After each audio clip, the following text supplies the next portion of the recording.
Salam sejahtera saudara-saudara yang terkasih dalam Yesus Kristus. Apa kabar semuanya? Saya sudah sangat rindu dengan saudara dan ingin segera berjumpa. Berharap pandemi ini segera berlalu dan kita boleh saling bercerita lagi, bertemu satu dengan yang lain. Saudara-saudara yang terkasih dalam Yesus Kristus, hari ini kita mau merenungkan firman Tuhan yang sangat mendidik kita di dalam kehidupan keseharian kita. Amsal 15 ayat keempat. Kita baca sama-sama.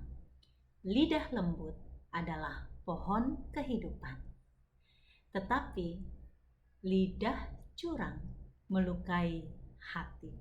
Saudara-saudara, semua kita punya lidah, dan saya yakin semua kita ingin daripada menjadi pohon kematian, pasti kita lebih ingin menjadi pohon kehidupan.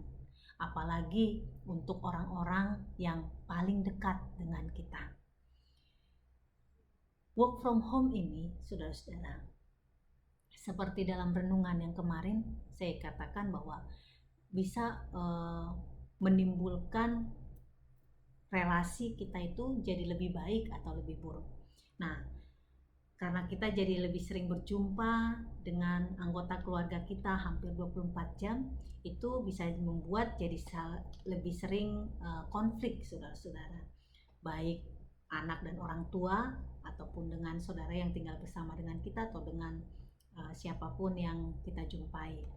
Apalagi kondisi sekarang kadang-kadang membuat jiwa kita tertekan tanpa kita sadari. Banyak yang mengendap di dalam jiwa kita yang keruh, yang karena hal-hal di sekitar kita, atau juga kondisi keluarga kita, atau pekerjaan kita, atau ekonomi kita, membuat kita menjadi lebih mudah marah, lebih mudah mengeluarkan kata-kata yang menyakiti, dan tanpa kita sadari bisa jadi itu melukai hati.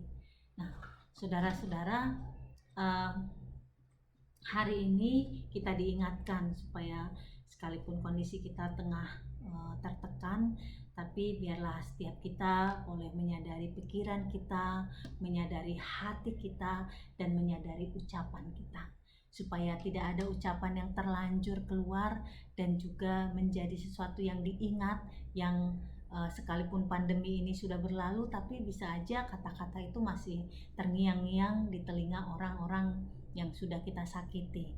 Nah, kita diajak hari ini oleh firman Tuhan untuk menjadi orang-orang yang memberikan kehidupan di dalam kondisi ini, terutama di dalam kondisi yang hampir semua orang tertekan dan gelisah dan juga cemas.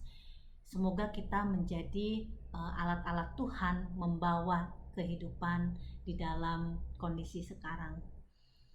Jangan menjadi pembawa kematian semangat, kematian harapan, menjadi orang yang mematikan cita-cita.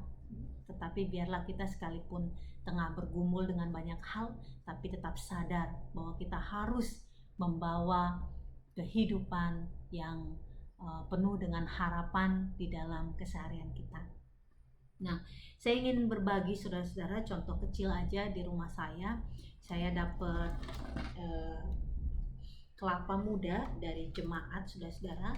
Sebelum pandemi ini saya juga sudah sering dapat, tetapi biasanya dibuka di sana dan dimakan di sana ya, di rumah jemaat. Tapi karena corona ini, jadi saya bawa pulang, sekalipun saya nggak punya pisau yang besar untuk mengupasnya. Tapi saya pikir ya udahlah, nanti bisa pinjem tetangga gitu ya. Tetapi sebelum saya emang eksekusi kelapa ini, saudara-saudara, ternyata orang yang bekerja di rumah saya itu sudah mengeksekusinya dengan sesuatu yang sangat saya cintai di dapur. Ini pisau yang membuat saya rajin untuk motong-motong daging ya, karena dia sangat tajam dan bisa memotong dengan sangat tipis. Saya beli waktu itu di Jepang, dan harganya bagi saya sih cukup mahal ya saudara-saudara. Ini pisau termahal yang saya punya, 1.500.000 saudara-saudara. Mungkin saudara bilang itu biasa aja, tapi ini tajam sekali dan sangat enak pakainya. Ini jarang saya pakai kecuali buat ngiris daging tipis-tipis. Nah, kemarin dipakai untuk mengupas kelapa dan memukul-mukul batoknya. Dan saudara, hasilnya lihatlah, bopeng-bopeng pisauku. Marah sebenarnya saudara-saudara, kesel ya, kok nggak tahu itu barang bagus gitu. Dan dia juga nggak pernah lihat saya pakai pisau ini untuk hal-hal yang keras ya, tulang atau apapun. Nah, dia saya pakai buat mengupas yang mengiris daging supaya tipis.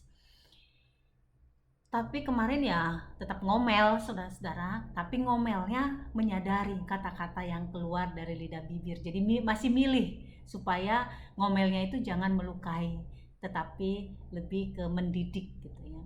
Nah, supaya dia tahu lain kali jangan pakai lagi, sekalipun lain kalinya udah terlanjur, udah bopeng-bopeng ya, udah penyok-penyok mata pisau saya. Nah, saudara-saudara, semoga hari ini renungannya boleh menjadi pengingat bagi kita dan juga bagi diri saya, supaya kita semakin menjadi orang yang menyadari tadi ya, pikiran, hati, dan lidah kita, sehingga sekalipun pikiran lagi mumet, hati lagi sesek, kata-kata tetap sebagai sumber kehidupan bagi orang yang dekat dengan kita.